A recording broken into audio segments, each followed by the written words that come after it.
प्रिय विद्यार्थियों, संस्कृत प्रज्ञा की ओर से सभी विद्यार्थियों को सुप्रभातम। आज हम सब NCERT द्वारा निर्धारित कक्षा 10 की पुस्तक कृतिका भाग 2 का प्रथम पाठ माता का अंचल का अध्ययन करेंगे, जिसके लेखक शिवपूजन सहाय जी हैं।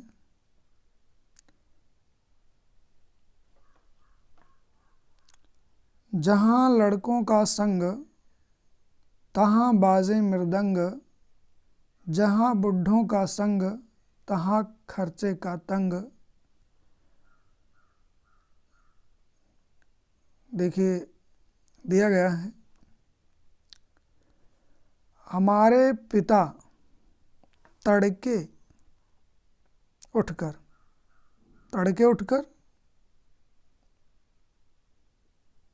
मतलब प्रातः उठ करके, प्रातःकालीन 4 बजे उठ करके। पढ़ा देखो भैया, क्या लिखा है कि जहाँ लड़कों का संग, जहाँ लड़के हो वहाँ क्या होता है, तहाँ बाजे मृदंग, वहाँ पर क्या होता है, मृदंग बजता, अर्थात खुशियाँ रहती हैं। और जहाँ बुढ़ों का संग, जहाँ हमारे बुजुर्ग रहते हैं, है ना, तहाँ खर्चे का तंग। देखते हैं, हमारे पिता तड़के उठकर निबट नहाकर पूजा करने बैठ जाते थे। निबट नहाकर मतलब अच्छी तरह से, तड़के प्रातःकालीन 4 बजे हमारे पिताजी क्या करते थे। शिवपूजन सहाय की ये है माता का अंचल पाठ बता रहे हैं कि हम बचपन से ही उनके अंग लग गए थे। अंग मतलब गोद। माता से केवल दूध पीने तक का नाता था। नाता अर्थात रिश्ता। नाता से पर्याय क्या है, रिश्ता। नाता से क्या है, रिश्ता। इसलिए पिता के साथ ही हम भी बाहर की बैठक में ही सोया करते थे। बाहर की बैठक समझ रहे हैं, हमारे घरों में बाहर एक बरामदा टाइप का एक रहता है, बैठने का स्थान, जिसमें कोई आगंतुक आता, मेहमान आता तो वो आकर के वहीं पर बैठता है। तो हम सब क्या करते थे, बचपन में अपने पिता के साथ उसी बैठक में ही सोते थे, सोया करते थे। क्या करते थे, सोते थे। वो अपने साथ भी उठाते और साथ ही नहला धुलाकर पूजा पर बिठा लेते थे। हम भभूत का तिलक लगा देने के लिए, भभूत समझ रहे हैं, भभूति जो पूजा करते हैं, धूप बत्ती जलाते हैं तो जो उससे जला हुआ राख होती है, राख कहना यहाँ शोभा नहीं दे रहा है, तो उसको हम भभूत बोलते हैं। या हवन किया, हवन से जली हुई जो राख होती है उसको भी हम भभूत बोलते हैं। तो उसको क्या करते थे कि पिताजी हम सबको भभूत का तिलक लगा देते थे। कुछ हंसकर, कुछ झुंझलाकर, कुछ हंसकर, कुछ झुंझलाकर और कुछ डांट कर। वो हमारे चौड़े लिलार में, लिलार मस्तक, लिलार समझ रहे हैं, मस्तक माथा, माथे में वो त्रिपुंड कर देते। त्रिपुंड मतलब 3 लाइनें ऐसे खींच देते थे, त्रिपुंड भी बना देते थे। हम लिलार में भभूत खूब खुलते थे, खुलती थी मतलब अच्छी लगती थी। हमारे लीलार में अर्थात हमारे मस्तक में भभूति क्या होती थी, खूब अच्छी लगती थी। सिर में लंबी लंबी जटाएं थी, भभूत रमाने से हम खासे बम भोला बन जाते थे। बम भोला समझ रहे हैं ना, भगवान शिव को बम भोला कहा जाता है, बम भोला बन जाते। पिताजी बड़े प्यार से भोलानाथ कहकर पुकारा करते थे, पर असल में हमारा नाम था तारकेश्वर नाथ। क्या नाम था? तारकेश्वर नाथ। हम भी उनको बाबूजी कहकर पुकारा करते थे और माता को मैया कहकर पुकारते थे। जब बाबूजी रामायण का पाठ करते तब हम उनकी बगल में बैठे बैठे आईने में, आईना समझ रहे हैं ना, आईना होता है भैया शीशा। आईना किसे कहते हैं? शीशे को आईना कहते हैं, शीशे को आईना कहते हैं। अपना हम मुंह निहारा करते थे। आदमी कहते हैं भैया जाओ अपने शीशा में मुंह निहार आओ। निहारने का मतलब है कि अपने मुख को देखना, अपने मुख को देखना। कहाँ देखना? शीशे में देखना, दर्पण में देखना, आईने में देखना। जब वो हमारी ओर देखते तब हम कुछ लजा कर और मुस्कुरा कर आईना नीचे रख देते थे, वो भी मुस्कुरा पड़ते थे। पूजा पाठ कर चुकने के बाद वो राम राम लिखने लगते। हम अपनी एक रामनामा बही, रामनामा बही समझ रहे ना, जिसमें राम का नाम हम सब लिखते थे, पर 1000 राम नाम लिखकर उसे पाठ करने की पोथी के साथ बांधकर रख देते। फिर क्या होता था? देखिए, तड़के मतलब होता है प्रभात या सवेरा, लीलार मतलब ललाट, अभी आप पढ़े थे ना लीलार। और क्या है? त्रिपुंड, एक प्रकार का तिलक जिसमें ललाट पर 3 आड़ी या अर्धचंद्राकार रेखा बनाई जाती हैं, उसे हम त्रिपुंड कहते हैं। क्या कहते हैं? त्रिपुंड कहते हैं। और एक तरह का वाद्य यंत्र क्या है ये? इसको जान लेते हैं, मृदंग। मृदंग क्या है? एक तरह का प्रिय विद्यार्थियों वाद्य यंत्र है जो पूजा में अक्सर बजाया जाता है, मृदंग। उसी की अर्थ है एक तरह का वाद्य यंत्र। और जो तड़के लिखा है, तड़के उठो, तड़के मतलब प्रभात सवेरा। और लीलार ललाट, मस्तक, माथा। और त्रिपुंड एक प्रकार का तिलक जिसमें ललाट पर 3 आड़ी रेखाएं या अर्धचंद्राकार रेखाएं बनाई जाती हैं। प्रिय विद्यार्थियों, उन्हें त्रिपुंड कहते हैं। कृतिका भाग 2 का माता का अंचल पाठ का हम अध्ययन कर रहे हैं। देखिए छायाचित्र है माता का अंचल का। ये एनसीईआरटी की बुक है जो 10वीं में निर्धारित की गई है। तो यहाँ से प्रश्न आपको प्रतियोगी परीक्षाओं में मिलेंगे। मेला अंचल, माता का आंचल, माता का आंचल किसने लिखा है? तो आप क्या बताएंगे, उत्तर क्या देंगे? बताइए भाई। शिवपूजन सहाय, शिवपूजन सहाय माता का आंचल लेखक हैं शिवपूजन सहाय। अब आइए आगे देखते हैं।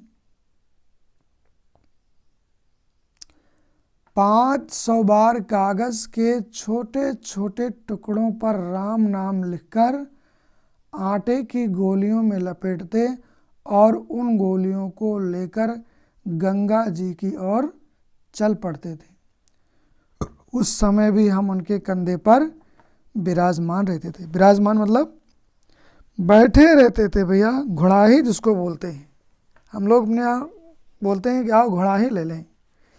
जब वह गंगा में एक एक आटे की गोलियां फेंककर मछलियों को खिलाने लगते, तब भी हम उनके कंधों पर ही बैठे बैठे हंसा करते थे, बहुत आनंद आता था।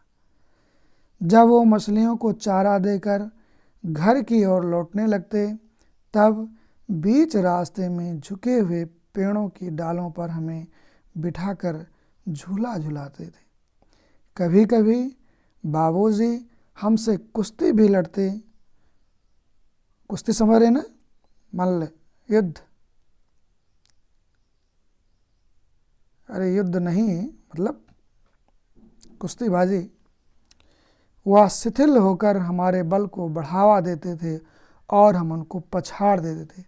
शिथिल होने का यहाँ भाव समझ रहे हैं ना। जब वो अपने पिताजी से लड़ते थे, मतलब कहानी के माध्यम से बता रहे हैं कि बाबूजी अपने शरीर को क्या करते थे, शिथिल कर देते, ढीला कर देते थे कि ताकि हमारे बेटवा जीत जाए हमसे, और हम उनको क्या करते थे, पछाड़ देते थे, नहीं हरा देते थे कुश्ती में। ये उतान पड़ जाते मतलब पीठ के बल लेट जाते थे। उतान का मतलब समझ रहे ना, पीठ के बल लेट जाना उतान कहलाता है। और हम उनकी छाती पर चढ़ जाते।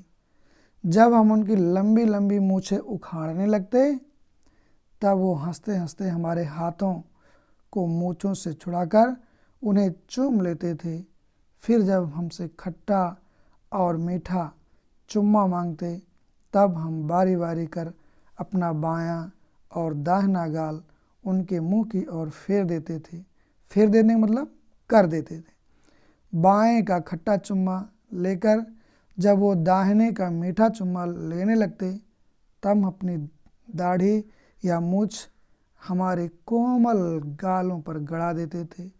हम झुंझलाकर फिर उनकी मूछें नोचने लग जाते थे।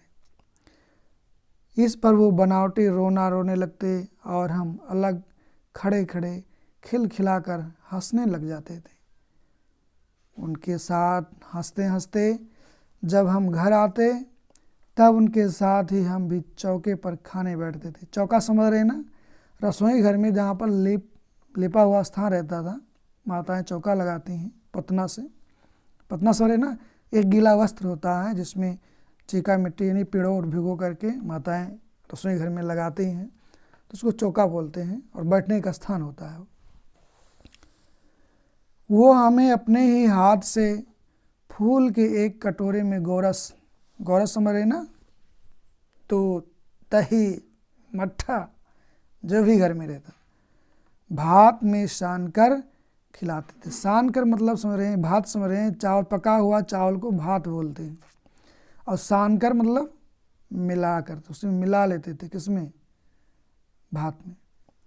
जब हम खाकर अफर जाते, तब मैया थोड़ा खिलाने के लिए हट करती थी। अफर समझ रहे ना, पेटवा भर जाता था, खा जाते थे, नहीं नहीं अब नहीं खाएंगे, इच्छा भर गई, तो हट करते, जिद करते, नहीं थोड़ा और खा लो, 2 कौर और खा लो। वो बाबू जिसे कहने लगती, आप तो 4-4 दाने के कौर बच्चों के मुंह में देते जाते हैं। इससे वो थोड़ा खाने पर भी समझ लेता है कि हम बहुत खा गए हैं। माँ जो थी पिताजी को कहती थी कि आप तो 4-4 दाने के कौर मतलब निवाला, जो मुंह में हम रखते हैं हाथ से उठा करके, वो भाग कौर कहलाता है। इससे वो थोड़ा खाने पर भी समझ लेता है कि हम बहुत खा गए हैं। आप खिलाने का ढंग नहीं जानते। बच्चे को मुंह भर कौर खिलाना चाहिए। जब खाएगा बड़े बड़े कौर, तब पाएगा दुनिया में ठौर। देखिए क्या श्री पूजन सहाय जी ने लिखा है, बहुत ही आदरणीय हैं। क्या लिख रहे हैं, क्या बता रहे हैं, माँ की ममता को प्रदर्शित कर रहे हैं कि जब खाएगा बड़े बड़े कौर, तब पाएगा दुनिया में ठौर। ठौर समझ रहे हैं, ठिकाना, कौर निवाला। देखिए मैं खिलाती हूँ, मर्दे क्या जाने कि बच्चों को कैसे खिलाना चाहिए। मर्दे जानते हो, पुरुष वर्ग को मर्द बोलते हैं। और महतारी, महतारी समझ रहे हो, महतारी माँ को, मम्मी को, आप लोग तो मम्मी बोलते हैं, माँ, मैया, मैया को महतारी बोलते हैं। महतारी के हाथ से खाने पर बच्चों का पेट भी भरता है।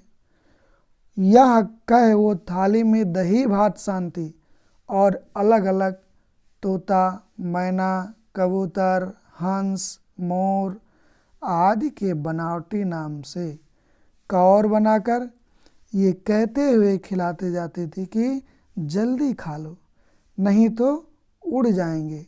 पर हम उन्हें इतनी जल्दी उड़ा जाते थे कि उड़ने का मौका ही नहीं मिलता था। मतलब उन कौरों को हम खा जाते थे। उतान, देखिए उन शब्दों का अर्थ है उतान यानी पीठ के बल लेटना। सानना मतलब मिलाना, लपेटना, गूंथना,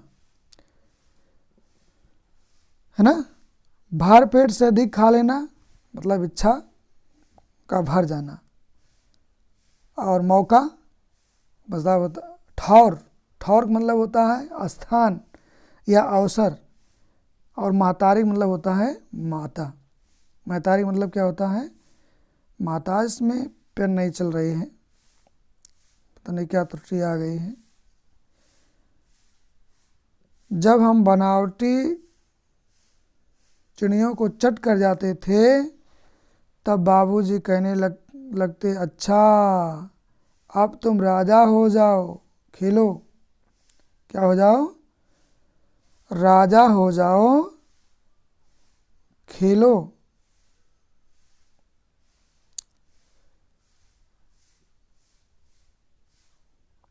बस हम उठकर छलने कूदने लग जाते थे।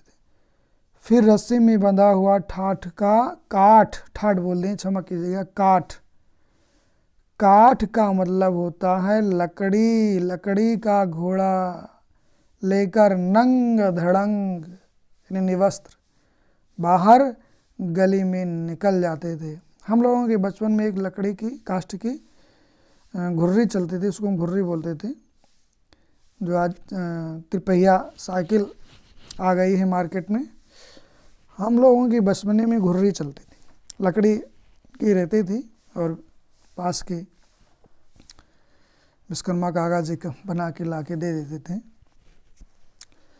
जब कभी मैया हमें अचानक पकड़ पाती तब हमारे लाख छटपटाने पर भी एक चुल्लू कड़वा तेल हमारे सिर पर डाल ही देती थी। हम रोने लगते और बाबूजी उस पर बिगड़ खड़े होते थे, पर वो हमारे सिर में तेल फोत कर खूब तेल चिपचिपा लगा देते थे, हमें उबट कर छोड़ते थे। फिर हमारे नाभि और लिलार में काजल की बिंदी लगाकर चोटी गूंथती और उसमें फूलदार लट्टू बांधकर रंगीन कुर्ता टोपी पहना देती थी। हम खासे कन्हैया बनकर बाबूजी की गोद में सिसकते सिसकते बाहर आते थे। देखिए, जब बच्चों को तेल लगाओ, उनको तैयार करो, उनको सजाओ तो रोते बहुत हैं। तो इसमें बता रहे हैं सिसकते सिसकते नहीं, रोते रोते पिताजी के गोद में मैं बाहर आता था। बाहर आते ही हमारी बाट जोहने वाला बालकों का एक झुंड मिल जाता था। बाट रास्ता देखने वाले मेरे मित्र, हम उन खेल के साथियों को देखते ही सिसकना भूलकर बाबूजी की गोद से उतर पड़ते और अपने हम जोलियों के दल में मिलकर तमाशे करने लग जाते थे। खेल खेलने, तमाशा मतलब खेल। तमाशे भी ऐसे वैसे नहीं, तरह तरह के नाटक होता था। चबूतरे का एक कोना ही नाटक घर बनता था। चबूतरा अभी भी गांव में बना हुआ है, जहाँ पर रामलीला का मंचन किया जाता है या कोई साहित्यिक नाटक किए जाते हैं धार्मिक, चबूतरा बोलते हैं, वो बनता है। बाबूजी जिस छोटी चौकी पर बैठकर नहाते थे वही रंगमंच बनती। उसी पर सरकंडे के खंभों पर कागज़ का चंदुआ तान कर मिठाइयों की दुकान लगाई जाती थी। उसमें चिलम के खोंचे पर कपड़े के थाले में ढेले के लड्डू, पत्तों की पूरी, कचौरियाँ, गीली मिट्टी की जलेबियाँ, फूटे घड़ों के टुकड़ों के बतासे आदि मिठाइयाँ सजाई जाती। ठीकरों के बटखरे और जस्ते के छोटे छोटे टुकड़ों के पैसे बनते। हमें लोग खरीद कर हमें लोग दुकानदार, बाबूजी भी 2-4 गोरखपुरी पैसे खरीद लेते थे, है ना। थोड़ी देर में मिठाई की दुकान बढ़ाकर हम लोग घरौंदा बनाते थे। मिट्टी का एक छोटा सा घर बनाते, सो घरौंदा। धूल की मेड़ दीवार बनती और तिनकों का छप्पर बनता। दातून के खंभे बनते। दिया सलाई की पेटियों के किवाड़ बनते। दिया सिलाई की पेटी समझ रहे ना, डिब्बी को फाड़ करके उसको हम लोग किवाड़ बनाते थे। घड़े के मोहड़े की चूल्हा चक्की बनती। जो घड़ा रहता था उसका मोहड़ा ले आते थे, उसको क्या करते थे, चूल्हा चक्की बनाते थे। दिए की कढ़ाई और बाबूजी की पूजा वाली आचमनी कलछी बनती थी। पानी के घी, मतलब घी कहाँ मिलता था, बच्चे हैं खेल खेलते थे, अगर ले आते तो पिटाई भी हो जाती। तो क्या करते थे, पानी जो ही रहता था उसी को हम कहते हैं घी है। धूल जो मिट्टी रहती थी उसी को हम पिसान बोलते। पिसान मतलब आटा। और बालू की चीनी से हम लोग ज्योनार तैयार करते थे, है ना। बालू ले आते थे तो उस बालू को क्या करते थे कि ये भैया चीनी है ना। और जो धूल रहती थी गर्दा, उसको उठा करके बोलते थे कि भैया पिसान है। और आपस में सभी बच्चे खेल खेलते थे, ज्योनार बनते थे।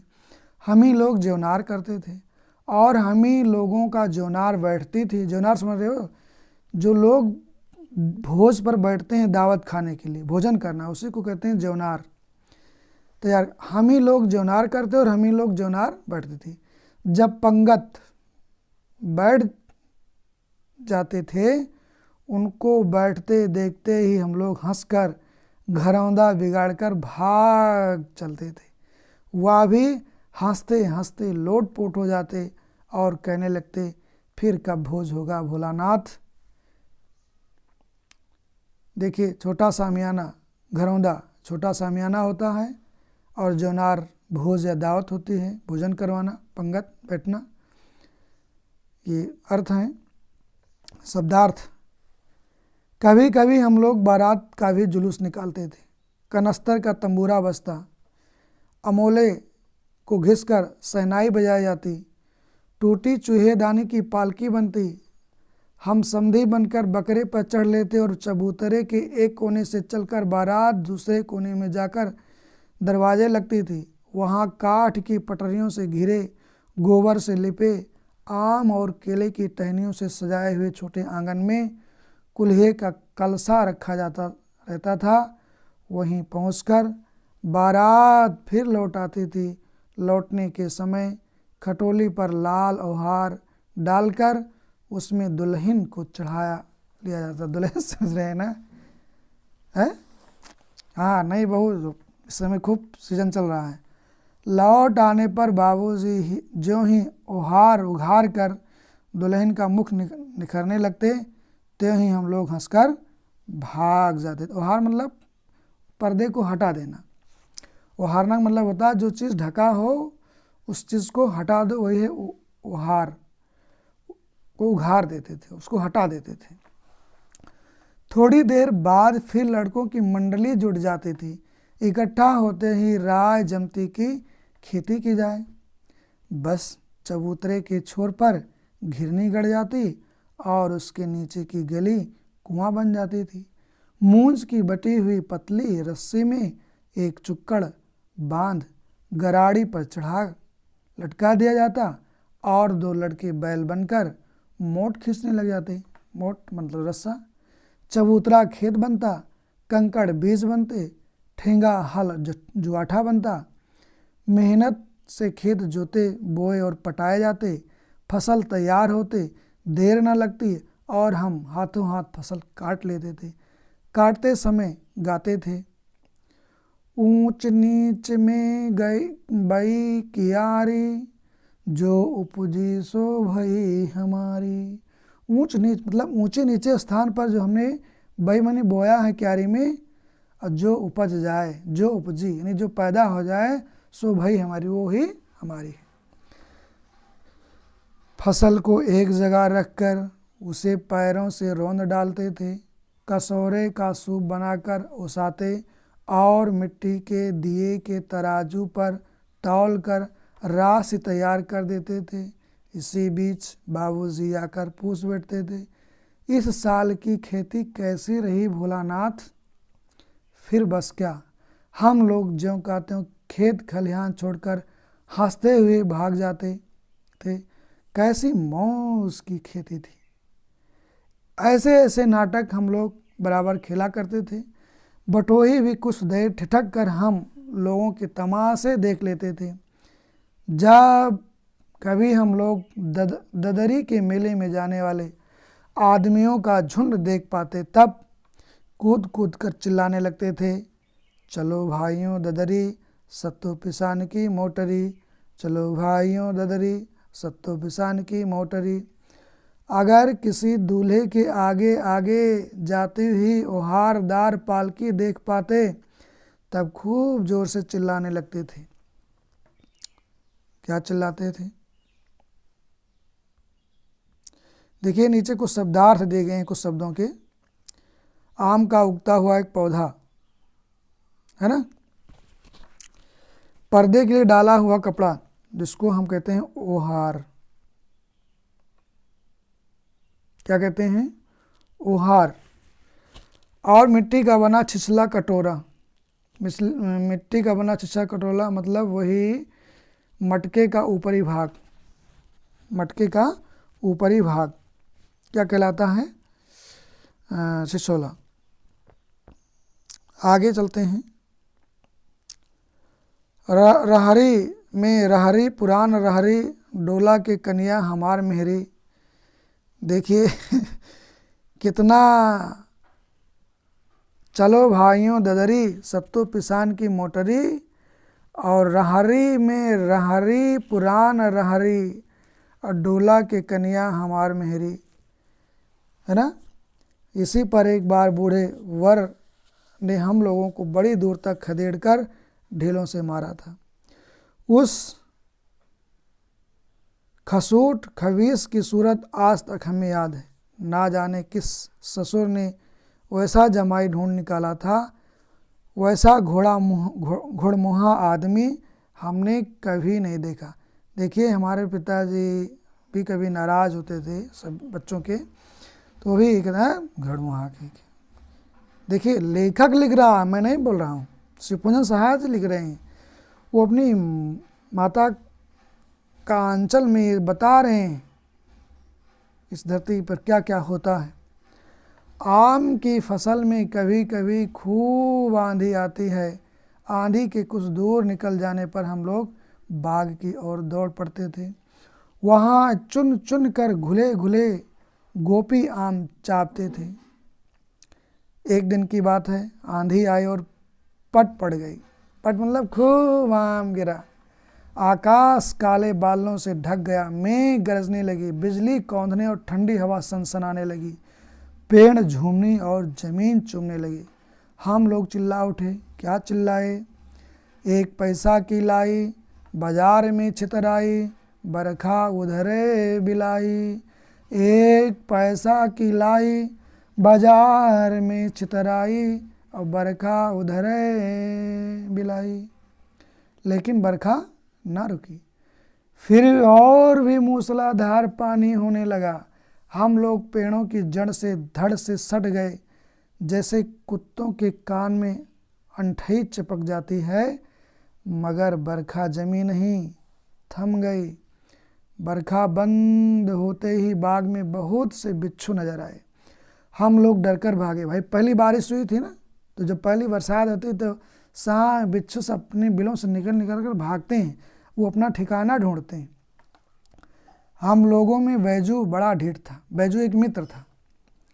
गांव में ऐसे ही नाम होता है, किसी का बैजू, किसी का खेदू, किसी का महंगू, किसी का बाबा दीन, किसी का राम दीन, है ना, किसी का कालिका दीन है, कामाख्या दीन, ऐसे नाम गांव में नाम रखे जाते हैं, अभी भी लोग कहते हैं।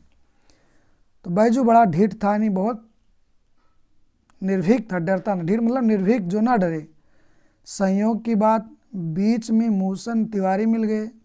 देखिए एक तिवारी जी हैं, उनका नाम मूसन है। गांव में बहुत पदवी ना होते लोगों के। बेचारे बूढ़े आदमी को सूझता कम था।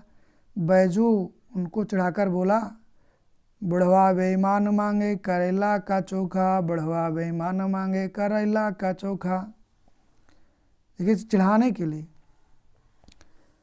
क्या कहा कि बुढ़वा बेईमान मांगे करेला का चोखा। किसने कहा था? बैजू ने कहा था।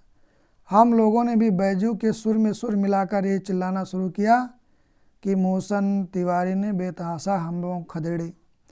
हम लोग तो बस अपने अपने घर की ओर आंधी हो चले। जब हम लोग ना मिल सके तब तिवारी जी सीधे पाठशाला में चले गए। वहाँ से हमको और बैजू को पकड़ लाने के लिए 4 लड़के गिरफ्तारी वारंट लेकर छूटे।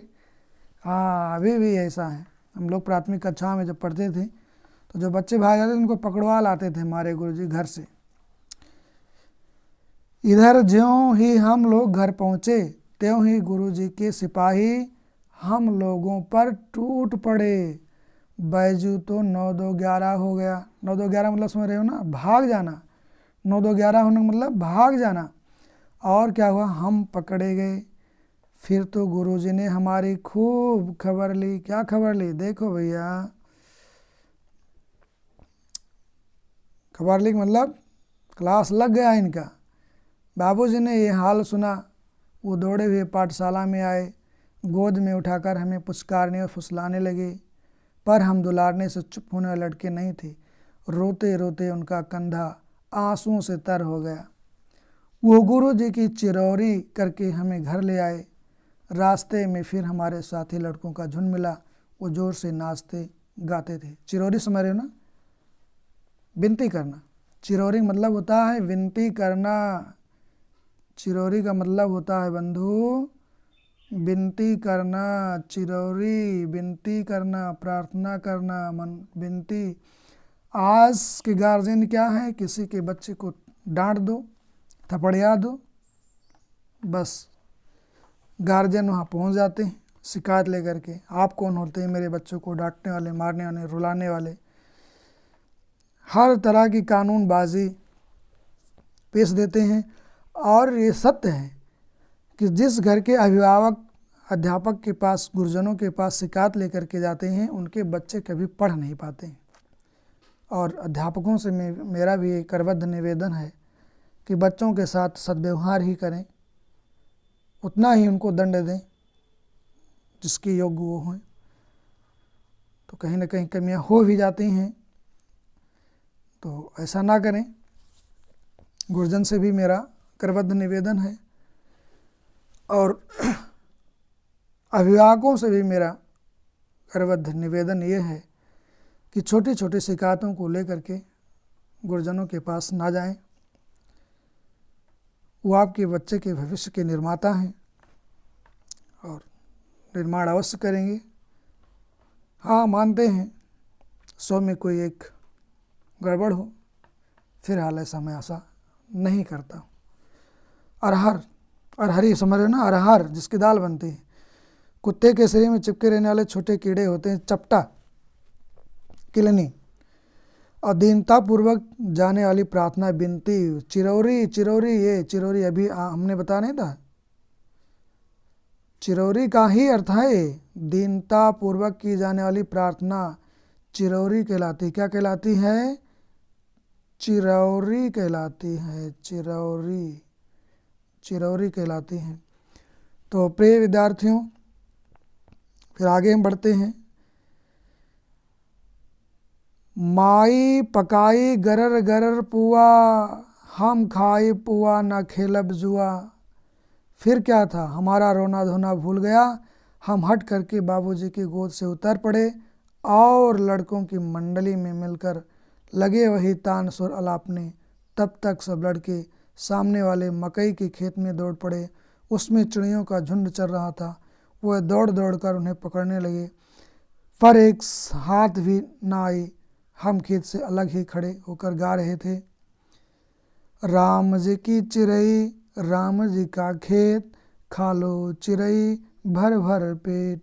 राम जी की चिरई राम जी का खेत, खा लो चिरई भर भर पेट। चिरई मतलब चिड़िया, चिरई मतलब चिड़िया, और राम जी का खेत, खा लो चिरई। हे चिड़िया भर भर पेट खाओ। हमसे कुछ दूर बाबूजी और हमारे गांव के कई आदमी खड़े होकर तमाशा देख रहे थे और यही कहकर हंसते थे कि चिड़िया की जान जाए लड़कों का खिलौना। सचमुच लड़के और बंदर पराई पीर नहीं समझते, है ना। बच्चे हैं, उनको तो आनंद लेना है, खेलना है, नुकसान हो रहा है लाभ हो रहा है कोई मतलब नहीं रहता। एक टीले पर जाकर हम लोग चूहों के बिल से पानी उलीचने लगे। नीचे से ऊपर पानी फेंकना था। जब हम थक गए तब तक गणेश जी के चूहे की रक्षा के लिए शिव जी का सांप निकल आया। देखिए भाई, चूहों के बिल में ही सांप रहता है।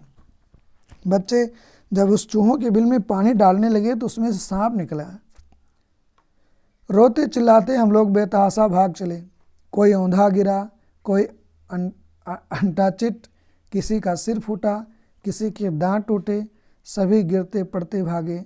हमारी सारी देह लहूलुहान हो गई, पैरों के तलवे कांटों से छलनी हो गए।